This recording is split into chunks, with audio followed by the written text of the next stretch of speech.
ऐसी एक महिला थी जो अपनी सास के साथ, उसका कट्टर लड़ाई झगड़े वाला जीवन था, आपस में कभी नहीं बनती थी।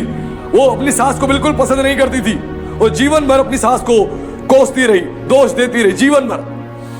उसकी सास चली गई इस पृथ्वी से, वो फिर भी कहीं ना कहीं याद करके अपने बच्चों को बताती थी कि उसने मुझे बड़े दुख दिए, उसने मुझे बड़े दुख दिए, वो तो ऐसी थी, वो तो ऐसी थी। और बच्चे भी और उस बच्चों की माँ भी मिलकर श्राप देते रहे, कोसते रहे, दूसते रहे।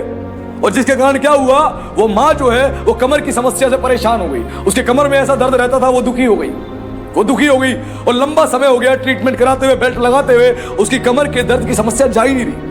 पास्टर से डेली प्रार्थना करवाती, फोन पर चर्च में आती, प्रार्थना करवाती, तब भी ठीक नहीं हो रही। ब्लड ऑयल लगा रही, तब भी ठीक नहीं हो रही। क्यों? श्राप है।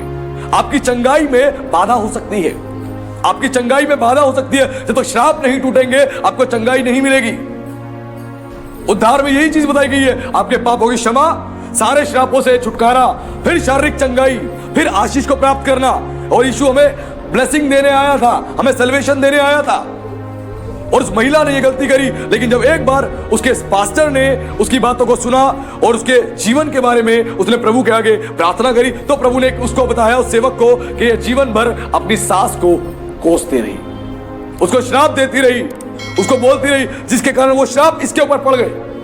कहती थी कि मेरी सास तो बिस्तर में सोई रहती, जब कहती मेरी कमर में दर्द है, कमर में दर्द है, कमर में दर्द है, और मैं काम में लगी रहती हूँ, मैं काम में लगी रहती हूँ। वो तो जीवन भर ऐसी करती रही और वही कारण से वो श्राप उसके ऊपर आ गए, उसकी कमर में दर्द बना रहा, उसकी कमर में दर्द बना रहा। लेकिन जब पास्टर ने इस बात को प्रभु से जान के उसको बताया और उसने अपनी गलती को रियलाइज किया और उसने कन्फेस किया, और पास्टर ने सबसे पहले उसकी चंगाई के लिए प्रार्थना नहीं करी, सबसे पहले उसके श्रापों के लिए प्रार्थना करी कि सारे श्रापों से परमेश्वर इसको मुक्त करे।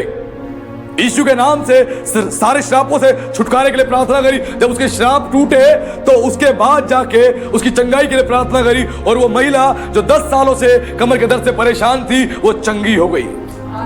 हालेलुया। आज समझना है, कहीं हम अपने जीवन में गलती तो नहीं कर रहे। आज बहुत सारे मसीह यही गलती करते हैं, उनको नहीं पता हमारी चंगाई हमें क्यों नहीं मिल रही, हमें बरकत क्यों नहीं मिल रही, हमारे घर में ब्लेसिंग क्यों नहीं आ रही। क्यों? ऊपर से श्राप है। जब वो श्राप रहेंगे उसके कारण आशीष कभी नहीं आ पाएगी, कभी नहीं आ पाएगी। ऐसे एक पास्टर चर्च में प्रचार कर रहे थे और एक नया परिवार आया चर्च में अपनी बेटी को लेके, और बेटी की टांग टूटी हुई थी, और बेटी की जो टांग टूटी हुई थी एक लोहे के सांचे में टांग डाली हुई थी, लोहे के सांचे में टांग डाली हुई थी। तो पवित्र आत्मा ने उस पास्टर को बोला पुलपिट पे कि सभा खत्म होते ही जाके उसके लिए प्रार्थना कर, क्योंकि उसके परिवार पे श्राप है। और जैसी मीटिंग फिनिश हुई, पास्टर ने जाके ये बात बोली कि मैं आपके लिए प्रार्थना करना चाहता हूं। उन्होंने बोला हाँ जी प्रार्थना कीजिए। उन्होंने कहा आपके परिवार पे श्राप है, जिसके कारण मैं आपके लिए प्रार्थना करना चाहता हूं। उन्होंने उसके परिवार के श्राप के लिए प्रार्थना करी, प्रार्थना करी। उसके बाद उन्होंने बताया कि मेरी बेटी जिसके लिए आप प्रार्थना कर रहे हो, जिसकी टांग टूटी है, 3 बार टांग तोड़वा चुकी है, ये 3 बार। और डॉक्टर ने बोला इसकी टांग कभी ठीक ही नहीं होगी, इसके कई जगह से बोन जो है क्रैक हो चुके हैं, टूट चुके हैं, अब वो ठीक नहीं हो सकती, सांचे में इसकी टांग लेके चलनी पड़ेगी। उसके बाद उन्होंने उनके श्राप के लिए प्रार्थना करी। फिर उन्होंने बोला क्या मैं आपकी बेटी की चंगाई के लिए प्रार्थना कर सकता हूं। फिर उन्होंने उनकी बेटी के लिए चंगाई के लिए प्रार्थना करी, और प्रार्थना के बाद जब वो घर गए, उसके बाद कुछ दिन बाद जाके उन्होंने एक्सरे की रिपोर्ट दोबारा करवाई, एक्सरे करवाया और रिपोर्ट देखी, तो उन्होंने बोला कि आपकी बेटी की टांग से लोहे का सांचा निकाला जा रहा है, क्योंकि इसकी हड्डी जुड़ चुकी है।